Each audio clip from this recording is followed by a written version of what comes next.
Εδώ βρισκόμαστε στην έκθεση και ετοιμάτων. Δέσποινα Κοντού. Κοιτάξτε δουλειά. Κοφτό είναι αυτό. Κοιτάξτε και εδώ τα έκανε η ίδια η Δέσποινα. Θέατρο Δώρα Στράτου. Κοιτάξτε και αυτό τι ωραίο. Κοφτό, σεμέ, μεγάλο τραπεζομάντιλο.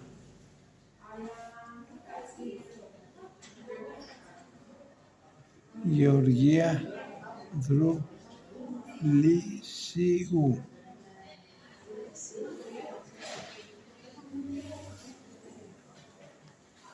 Κοιτάξτε και αυτό. Τραπεζομάντιλο είναι. Γιατί για κουβέρτα δεν το σηκώστε.